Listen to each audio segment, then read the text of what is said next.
ትጉና ጸልዩ። ምድር አልጋ ባልጋ አይደለችም። ሕይወት ወጣ ውረዷ ተቆጥሮ አያልቅም። አንዱን ስትይዙት አንዱ ያመልጣችኋል። አንዱን ስትጨብጡ አንዱ ይሾልክባችኋል። እናንተ በገዛ ፍቃዳችሁ ተመቻችታችሁ ካልተቀመጣችሁ ሕይወት ብዙ ነገሯ ምቾት የለውም። እናንተ የፈለጋችሁት ላይ ካላተኩራችሁ ምድር ትኩረቷን ሁሉ ወደማይሆናችሁ አቅጣጫ መሳቧ አይቀርም። ነገር ግን ምንም ቢሆን ሕይወት ነች። መኖርን የመሰለ ጸጋ የለም። በተስፋ እንደ መመላለስ የሚያረጋጋ ነገር ከቶ አይገኝም። ያሰባችሁት ስላልሆነ የሚቆም ሕይወት የለም። እቅዳችሁ ስላልተሳካ የሚጨልም ዘመን አይኖርም።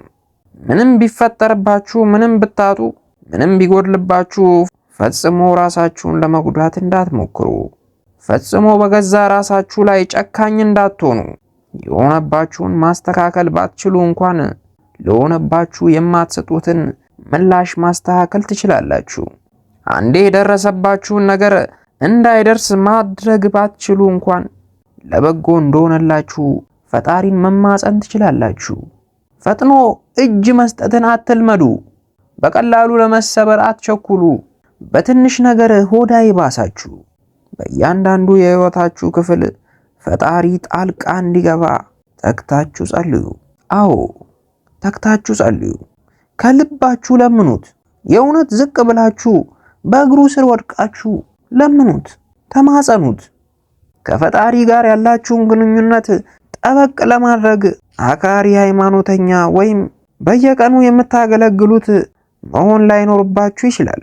እምነታችሁ ጽኑ ከሆነ በምግባራችሁም መግለጽ ከቻለ ታላቁ የፈጣሪ ኃይል በእናንተ ላይ ይገለጥ አይችልም። የእውነት አማኝ ስለመሆን ማረጋጋጫው ራስን አደጋ ላይ ጥሎ የተመኙትን ማግኘት ያንተ ድርሻ አይደለም። ስራ፣ እምነትና ጥበቃ ብቻ ነው። ዓለም ገዢ አላት፣ አንተም ፈጣሪ አለ።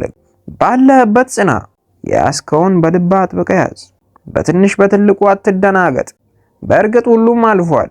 ያ ክፉ ጊዜ፣ ያ አስጨናቂ ዘመን አብቅቷል። ለአንዴና ለመጨረሻ ጊዜ ላይ መለስ ሄዷል የምትልበት ወቅት ይመጣል። አንተ በቃኝ ካልክ ምድራዊ ሁነት ተቆጥሮ አያልቅም።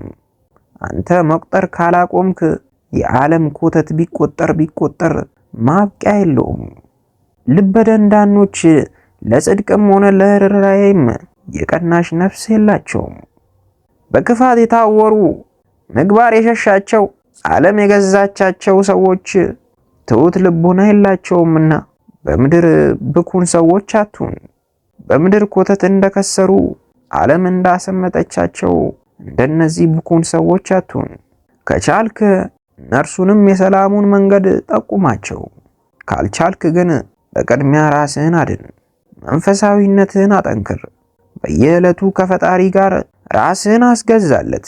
ጸሎት ልመናህ በሙሉ የዓለምን ዝናና ቁስ ለመሰብሰብ ሳይሆን በእቅፉ ሆኖ በጽድቅ መንገድ ለመመላለስ ይሁን።